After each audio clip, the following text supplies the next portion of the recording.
Hello student. तो मेरा नाम है अदनान गुलाम खान और आज हम पढ़ेंगे 12th क्लास फिजिक्स के अंदर चैप्टर नंबर 1 में टॉपिक कूलम्ब्स लॉ। तो कूलम्ब्स लॉ बहुत इंपॉर्टेंट लॉ है। तो इसे हम जब वेक्टर फॉर्म में पढ़ेंगे तो ये इसकी इंपॉर्टेंस और बढ़ जाएगी, क्योंकि बहुत सारे डेरिवेशन इसी के ऊपर बेस्ड रहते हैं, इसके कॉन्सेप्ट के ऊपर। तो ध्यान से पढ़िएगा। तो कूलम्ब्स लॉ क्या कहता है? तो हमारे पास दो बॉडी है, ठीक है। एक पॉजिटिव है, सेकंड भी पॉजिटिव है। तो इसके ऊपर चार्ज है बेसिकली, पॉजिटिव पॉजिटिव।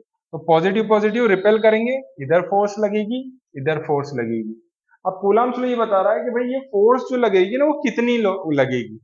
तो एफ इजिकल्स टू कितना होगा वो बता रहा है। तो कितना होगा वो देखते हैं हम, आगे चलते हैं। तो एफ इजिकल्स टू होगा, है ना, एफ डायरेक्टली प्रोपोर्शनल किसके होगा? Q1, Q1 की कितनी वैल्यू है ना, चार्ज की। Q2, Q2 के चार्ज की कितनी वैल्यू है। तो ये डायरेक्टली प्रोपोर्शनल होगा फोर्स। मतलब अगर 2 2 होगा चार्ज की वैल्यू, तो 4 हो जाएगा फोर्स। और अगर 16 होगा तो इसका मल्टीपल उतना ही होगा। मतलब जितना बड़ा चार्ज उतनी ज्यादा फोर्स लगेगी। जैसे मैग्नेट के अंदर होता है, छोटी मैग्नेट और बड़ी मैग्नेट। ऐसे ही जो फोर्स है ना, Q1 Q2, इनके बीच में जो फोर्स है, ये तो इसका मल्टीप्लाई के डायरेक्टली प्रोपोर्शनल हो गई। अब एक और चीज होती है, ये इनवर्सली प्रोपोर्शनल होती है। अगर डिस्टेंस इतनी है तो क्या होगा? फोर्स इनवर्सली प्रोपोर्शनल होगी। डिस्टेंस जितनी बढ़ती जाएगी फोर्स उतनी कम होती जाएगी। अगर ये चार्जेस कम हो जाते हैं, पास आ जाते हैं, तो क्या होता है? फोर्स बढ़ जाएगी। और अगर यही चार्जेस दूर चले जाएं तो फोर्स घट जाएगी। तो ये इनवर्सली प्रोपोर्शनल है।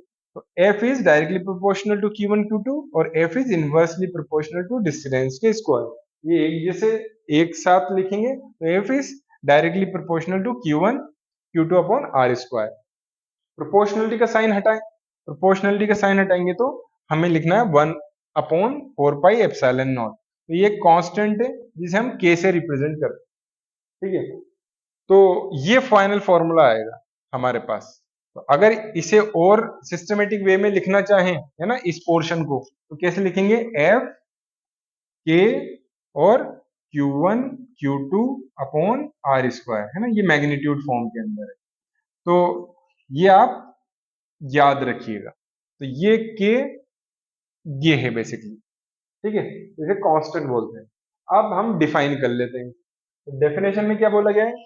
Force of interaction between two stationary point charge, दो स्टेशनरी पॉइंट चार्ज, ठीक है, is directly proportional to the product of charges, directly proportional to product of charges and inversely proportional to square of the distance between them, ठीक, which act along the straight line joining the two charges, है ना, इसी line के ऊपर act करेगी।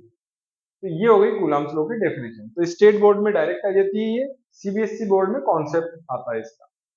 इसके बाद के ऊपर हम थोड़ा सा डिस्कस कर लेंगे के क्या क्या है।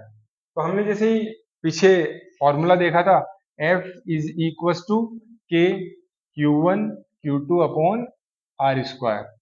तो यहाँ पे के क्या है? एक कांस्टेंट है ना, constant of proportionality called electrostatic force constant, ठीक है। अब इसकी वैल्यू कितनी थी हमने फाइंड आउट करी थी? K is equal to 1 upon 4 pi epsilon naught. और इसकी वैल्यू होती है पूरे की 9 मल्टीप्लाई 10⁻⁹। तो जहां भी ये के यूज करना होगा ना हमें न्यूमेरिकल के अंदर, या फिर इसकी वैल्यू लिखनी होगी, तो हम ये लिखेंगे ताकि न्यूमेरिकल की कैलकुलेशन है आसानी से हो जाए। और वैल्यू ऑफ के depends upon system of unit and on the medium between two charges. जैसे ये एयर की बात हो रही है ना, एयर या वैक्यूम के अंदर होगी। अगर ये चीज हम वाटर के अंदर ले जाएं तो डिफरेंट, है ना, वैल्यू आएगी इसकी। तो ये जो नई चीज आई है वो होती है एप्सिलॉन नॉट, है ना, ये होती है एप्सिलॉन, है ना, ये एप्सिलॉन होती है और ये जीरो लगा हुआ है, तो इसे बोलते हैं नॉट, है ना, एप्सिलॉन नॉट। ये याद रखिएगा। तो एप्सिलॉन नॉट क्या होती है? परमिटिविटी ऑफ फ्री स्पेस या वैक्यूम के अंदर, ये परमिटिविटी है। और इसकी भी वैल्यू होती है 8.85 10⁻⁻12 है ना, पर न्यूटन पर मीटर स्क्वायर कूलाम स्क्वायर। तो ये थोड़ा सा आपको याद रखना है, ठीक है। स्टेट बोर्ड में इसकी डायरेक्ट वैल्यू पूछ ली जाती है, सीबीएसई बोर्ड में नहीं पूछी जाती, यूज होता है बेसिक। तो ये आपको याद रखना है पक्के से। इसके बाद इसी के ऊपर परमिटिविटी के ऊपर अगर आगे बात करते हैं, ये परमिटिविटी क्या होती है, ये प्रॉपर्टी होती है, it is a property of medium which determines the electric force between two charges situated in that medium. तो ये डिसाइड करती है ना, प्रॉपर्टी होती है कि इलेक्ट्रिक फोर्स कितना लगेगा। जैसे सपोज एग्जाम्पल के अंदर, जैसे electric force, the force between two charges located some distance apart in water is about 1/80 of the force between them when they are separated by distance in air। तो अगर एक charge air के अंदर है, ठीक है, तो उसके अंदर कितना फोर्स लग रहा है, यहां बता रहा है electric force, the force between two charges located some distance apart in water is about 1/80, है ना। इतना फोर्स लगेगा उसके अंदर, किसके मुकाबले, अगर वही चीज एयर के अंदर हो। और ये ऐसा क्यों हो रहा है, क्योंकि परमिटिविटी, एब्सोल्यूट जो परमिटिविटी है वाटर के अंदर 80 टाइम्स ग्रेटर होती है, किसके, फ्री स्पेस के। मतलब ये जो है वो epsilon is equal to 80 times more होता है, किसके, परमिटिविटी इन एयर के। तो अगर हम इसको इसके अंदर रखना चाहें, वैल्यू कैसे क्रिएट होती है, आती कैसे है, तो force in vacuum, force in medium, हमने ये फॉर्मूला लगाया कूलम्ब्स लॉ के थ्रू, ये फॉर्मूला लगाया कूलम्ब्स लॉ के थ्रू। यहां पे हमने एफ वैक्यूम का लगाया एप्सिलॉन नॉट, यहाँ पे मीडियम का लगाया, तो यहाँ पे सब चीजें क्रॉस हो जाएंगी, ठीक है। बचेगा क्या, सिर्फ एप्सिलॉन और एप्सिलॉन नॉट और एप्सिलॉन। तो यहाँ बचा एप्सिलॉन और यहाँ आया एप्सिलॉन नॉट, क्यों, क्योंकि ये नीचे है और ये रेसिप्रोकल होकर ऊपर चले जाएगा, तो ये और ये बचे सिर्फ। तो अब आप गौर से देखोगे ना, तो यहाँ क्या है, एफ वैक्यूम और एफ मीडियम, ठीक है।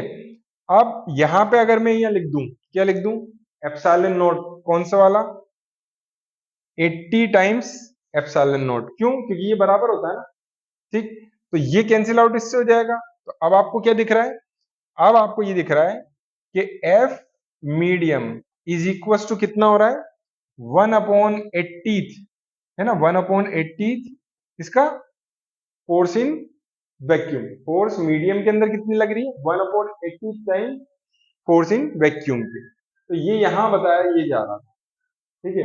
और यहां से आपको ये पता ही चल गया कि ऐसा क्यों हो रहा है, क्योंकि ये 80 टाइम्स ग्रेटर है। तो आपको ये चीज परमिटिविटी से पता चलती है। ऐसे रिलेटिव परमिटिविटी क्या होती है, रिलेटिव परमिटिविटी सिंपल सी बात ये है, इन दोनों का रेशो होता है, किसका, मीडियम के अंदर परमिटिविटी और वैक्यूम में परमिटिविटी। और ये किस तरीके से आई, अभी हमने इसे ड्राइव करा था, है ना, force vacuum upon force medium से हम ये लाए थे।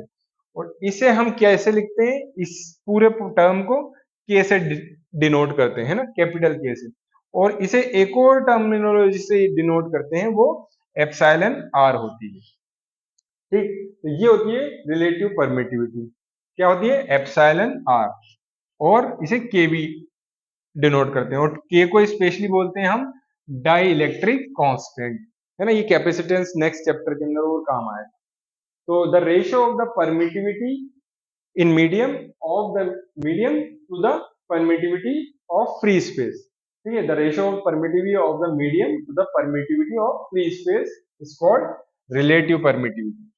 तो ये आई होप आपको याद हो जाएगी, ठीक है। तो अब ये एयर के अंदर 1 रहती है, वाटर में 80 रहती है, ग्लास में 5 to 10 रहती है, और कंडक्टर में इंफिनिटी रहती है। तो आप याद रखिएगा। अब नेक्स्ट टर्म के अंदर हम नेक्स्ट वीडियो के अंदर हम न्यूमेरिकल्स देखेंगे ना, कूलम्ब्स लॉ और ये परमिटिविटी के।